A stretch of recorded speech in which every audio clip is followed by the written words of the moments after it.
The story begins with a gang leader named Jingseok, who is going to take down the Dog of the West Gate. The Dog of the West Gate used to work under him, but recently he started to act on his own. Jingseok comes bursting through the door, taking down his security guards. But the guy was expecting him to come beforehand. When Jingseok confronts him about why he was laying his hands on his territory, the guy tells him that he was not like before. He used to be called Incheon's crazy dog, a human butcher, and a demon. But now he has gone quiet and become old. That's why the West Dog didn't want to work under someone like him. Jingseok has had enough and orders his men to bring him his head. But instead of attacking the West Dog, his men attack him and stab him from behind. His own men betrayed him. Jingseok takes down his men easily, but the guy was aware this would happen from the start, so he took measures accordingly. He had all of his gang members attack him at once, but somehow, Jingseok manages to survive that as well and escapes with a deep wound. He was bleeding heavily and didn't have much time left. His life starts flashing before his eyes,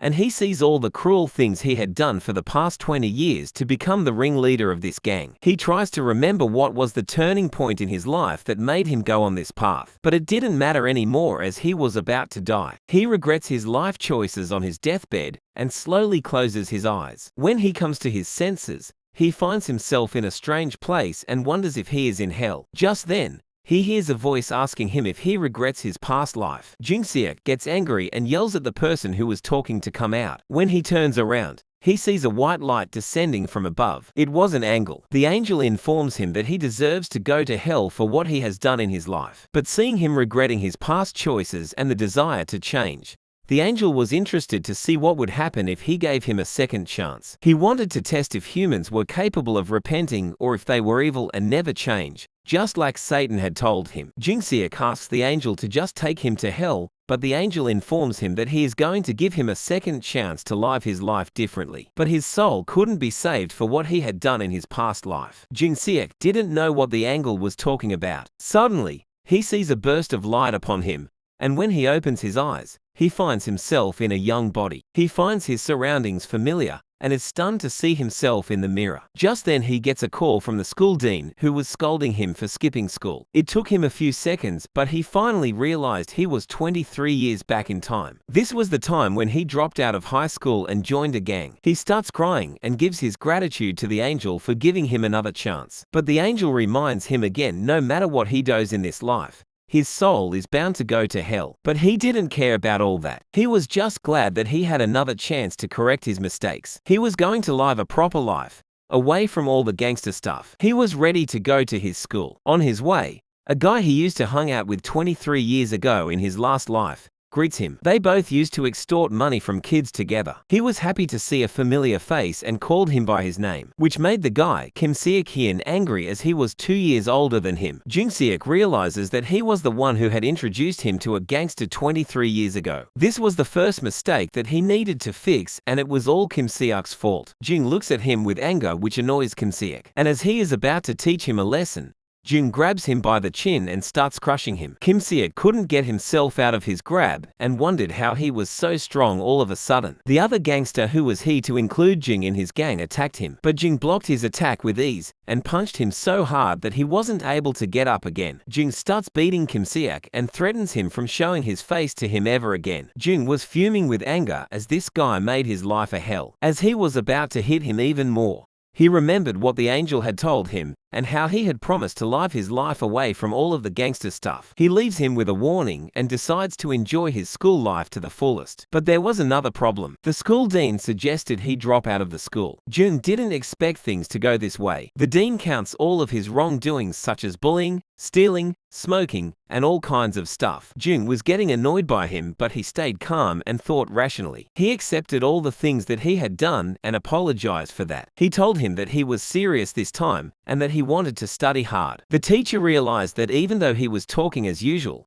he was much more calm than he thought he would be. He figures if someone like him could be changed under his guidance, it would be a great feat for his teaching career. So he decided to give him another chance, with a warning to expel him if he committed even one misdeed. Inside the class that he was in, It was chaos. Everyone was doing their own thing, disregarding the teacher who was too scared to say anything to them. Just then, Jing enters the class and is greeted by his thug friends. He also greets the teacher, who was flustered to see him for some reason. In the past, when this teacher was new to the school, Jing and his friends bullied her on her first day of school. She was so scared that she started tearing up. She never wanted him to come back. But now that she was trembling in fear while the bullies made fun of her. But much to her surprise, Jung beats the two of them instead. He even apologizes for being late for the class. He sat next to a guy with glasses and rudely ordered him to share the book. The teacher was stunned and couldn't believe it was the same Jing Seok, who didn't even bother to pretend to study. She thought he was up to something. During lunchtime,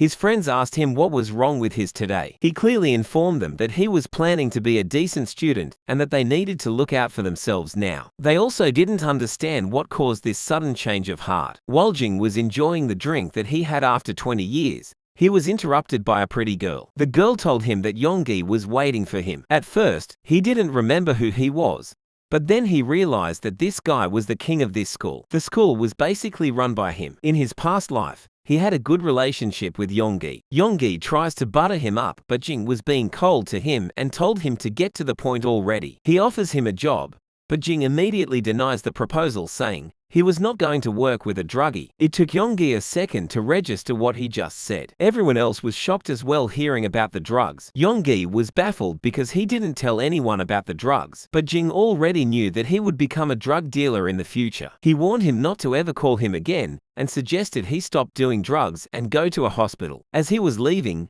one of the goons tried to attack him from behind, but he twisted his arm and asked Yonggi if he should just take him down for good. There were too many of them for him to fight alone. Even he wouldn't be able to handle all of them together. At least that's what he said. So Jing threatened to break the guy's wrist if they came closer to him. It was only pissing off Yonggi more and more. Seeing this, June tries to gaslight him into a one-on-one fight. But Yonggi was not that dumb. He was not going to risk his position over a simple argument. He knew what Jing was trying to do, so he made it look like he was letting Jing off the hook for this one time. Jing was counting on it. He was relieved that his bluff worked, because he had made a promise to the dean to not cause any trouble or he would get expelled. Jing casually left after insulting the whole group, while Yonggi was now determined to take him down. During the PE class, while Jing was thinking about his future plan, he saw a girl who was so stiff that she couldn't even do a simple exercise. Jing makes fun of her in front of everyone, saying how dumb she was. Everyone started laughing at her. She felt horrible and was scared. Her face looked familiar to him, and when he saw the scar on her hand, which was given by none other than him, he realized that she was Sim Jae-hee. Around this time of year, in his previous life, there was an incident that involved her and a few guys from their school. She was always bullied, but after that incident, she couldn't take it anymore. As a result, she took her own life. Jung felt horrible. He was so happy that he got a second chance that he forgot about the most important incident which destroyed many lives, especially hers. He loathes his past self for being such a piece of garbage. He decided to correct his wrongs and apologize to her for all the terrible things that he had done to her. But she was nowhere to be found. Just then, he saw one of his friends sneaking into a deserted gym. He immediately realized what they were up to. He came bursting through the door to find out his suspicion was right. When he saw what they were doing, he started fuming with anger. He starts beating them brutally. They didn't know what was wrong with him and why he was attacking him, but he was not listening to anything they had to say and just kept beating both of them. Jae-hee couldn't stop crying while Jing couldn't stop beating them brutally. He was barely holding himself from killing them. Before he lost his mind and killed them in anger, he told them to run away and never show their faces to him. He threatened to kill them if they ever did anything to her. After they were gone, Jung wondered how the situation came to this, but he thought that he saved her and it wasn't his fault, so she should be thankful for him instead. But when he tried to help her, she started trembling with fear. The look in her eyes was the same as it was for those guys. This opened up his memory and reminded him of the terrible things that he had done to her in his previous life. We see a flashback. Their first interaction was trivial. She dropped her pencil and was blocking his way because she was so clumsy. He found it pathetic how clumsy she was, and it annoyed him. During the class, He asked his friends what was up with her and why she was always alone. It was the first time he noticed her presence even though they had been in the same class for a few years. His friends told him that she was a loner ever since junior high. No one wanted to talk to her because she looked depressing and she always brought the mood down. That's why she had no friends. Again, Jung finds her pathetic. At first, Jung was just gonna let her be, but it irritated him how dumb and annoying she was. Due to her clumsiness, they started to mess with her wherever they found her. It was just a time kill for them, and to them, there was nothing wrong with what they were doing. Laughing at her and bullying her became a norm for them. Soon, the bullying got physical. One time, they grabbed her behind the school building. She was horrified and begged them to let her go, but Jing found that irritating. This was when she got that cigarette burn on her hand which was given to her by Jing. The worst part was that he didn't even acknowledge he did something evil to her. They moved on to their next fun activity, thinking how pathetic she was, while she was laying there in pain. Now we know why the angel had told him that his soul couldn't be purifying no matter what he did in his second lifetime. He did some very horrible things, and for that, his soul deserved to go to hell. Now that he was thinking about it, he realized what a horrible person he was. In her eyes, he was no different from those guys. To her, he might be even worse than those two, because the reason she was in this situation was because of him. As he approached her,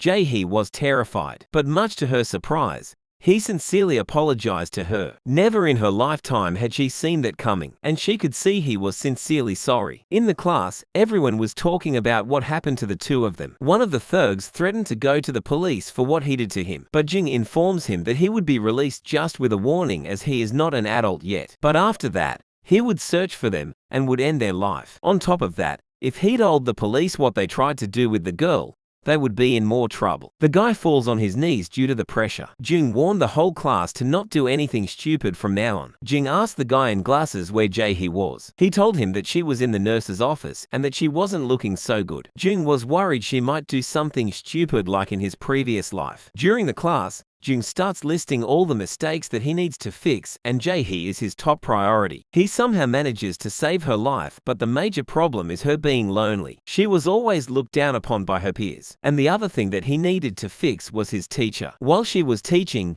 everyone was doing their own thing. The class was a complete mess and the teacher was too scared to do anything. Jung blames himself for her situation. If he hadn't teased her on her first day at school, she wouldn't be scared all the time. He almost forgot about the most important person, his father, who was working even now to provide for him. After he was done with the list, the teacher asked him to meet her in the office. She had something important she wanted to talk to him about. As she started explaining why she called for him, before all that, Jing apologized to her for his past behaviors. The teacher already knew he had changed and accepted his apology. She had a favor to ask of him. He thought she would ask him to make the class quiet because everyone was scared of him. But she asked him to stop the other students from bullying Jae-hee. Earlier Jae-hee had told her that Jing helped her. That's why she was asking him to help her. Jing was happy that she could see through him that he had changed. He agrees to help her on one condition. She started getting flustered again, thinking he would demand something perverted. But he requested her to teach him English. She was happy to teach him English after class. Jing was confused as to why she was so happy when it was for his own good. After school, while he was going back home,